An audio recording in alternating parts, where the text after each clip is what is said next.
Hi folks, this is Jay, hope you're okay today. Just making a video called Same-Sex Threatens Freedom Part 2.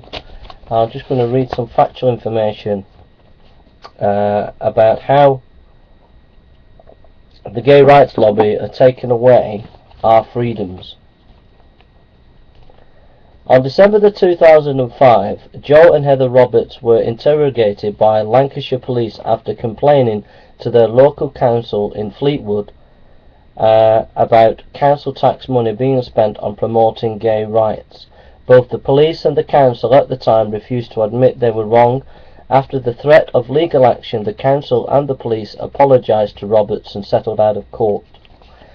On December 2005, author Lynette Burrows was interviewed by police after she expressed disapproval of homosexual adoption on a talk show.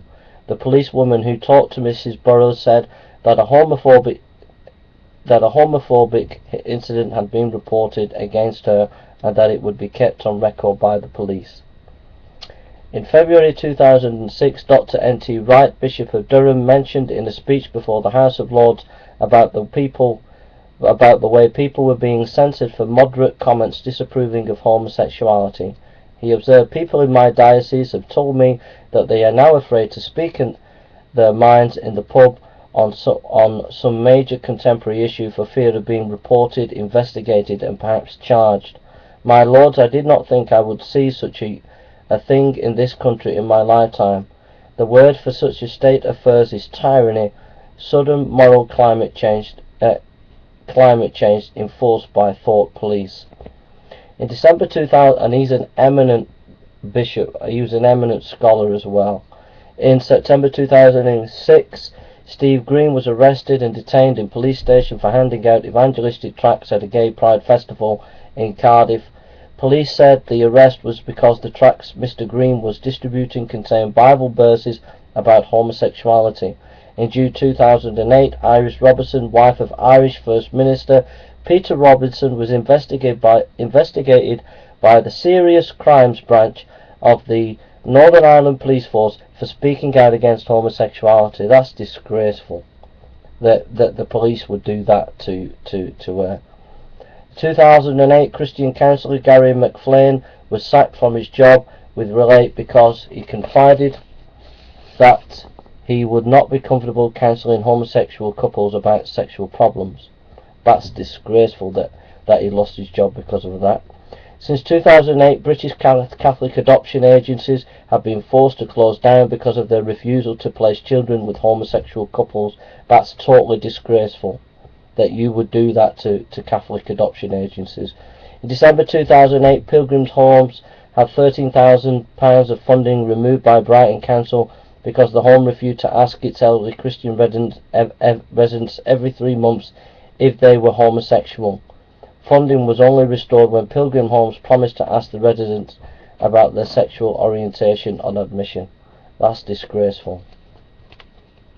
In January 2009, the Earl of Devon, Hugh Courtenay, had his licence to hold wedding ceremonies at Powderhound Castle near Exeter revoked by Devon County Council. The jurisdiction for removing his licence was that the Earl's Christian beliefs prevented him from allowing civil partnership ceremonies to be held on his property. It's totally disgraceful what you're doing to Christians. It's just absolutely disgraceful. 2009, Christian Register Lillian Laddell faced the sacking because she asked if she could be exempt from registering civil partnership.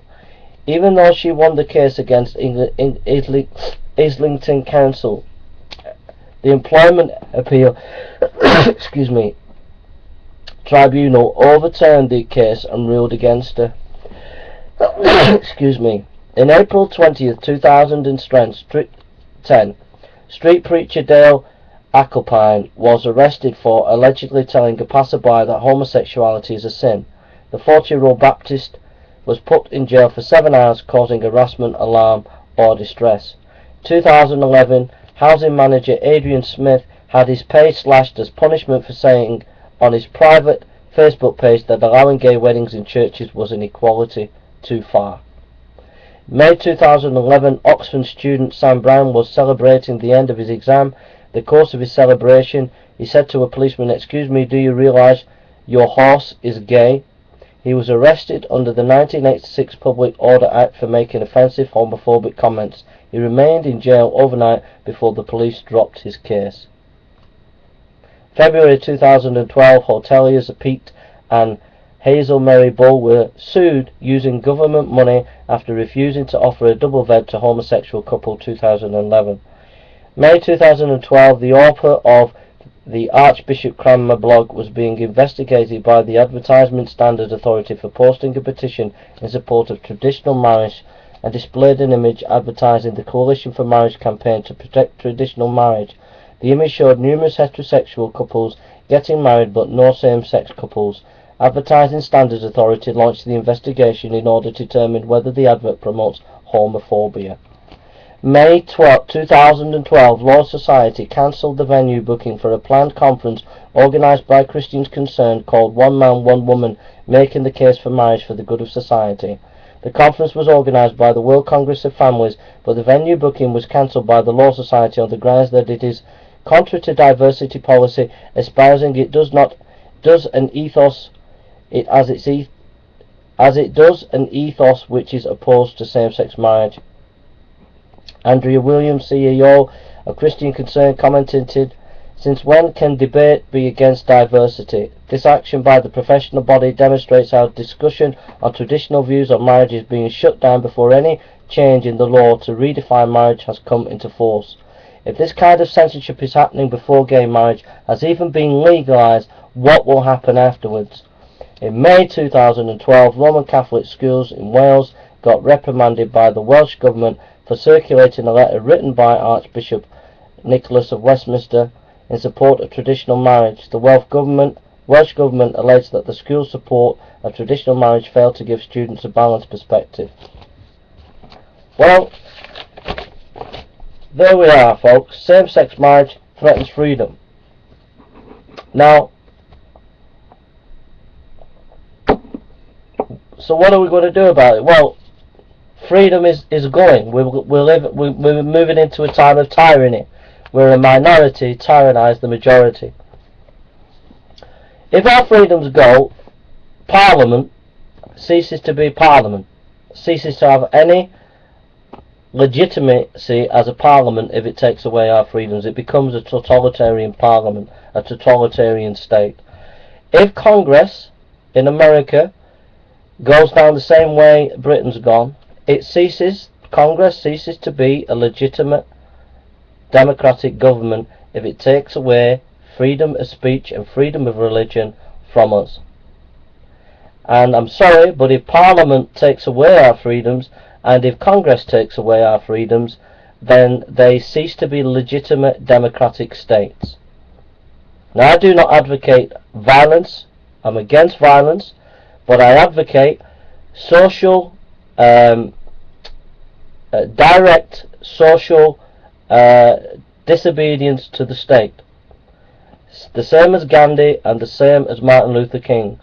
At that point, and at this point right now, we can, as Christians, take on the state, take on the United States government, take on the British government, because they have become illegitimate governments. They have become totalitarian if they are taking away our human rights. And we can take them on. We can't take them on with violence, because as Christians we are not to engage in that. So I don't encourage anybody to get involved in any violent action, but I encourage every Christian and everybody to get involved in direct action against the state. That means civil disobedience. That means you can march without the permission of the governments on Parliament. You can march on Washington without the permission of the governments. And you can insist, without the government's permission, to sit outside Parliament, to sit outside Washington, to sit outside Washington DC, at the seat of government in America. You can do that and sit there and do not move until they give you your rights as a Christian. Because right now, the British government and the United States government and the intellectual elites and the elites of America and the elites of Britain are absolutely taking away our rights. You've just heard it in Britain, what's happening.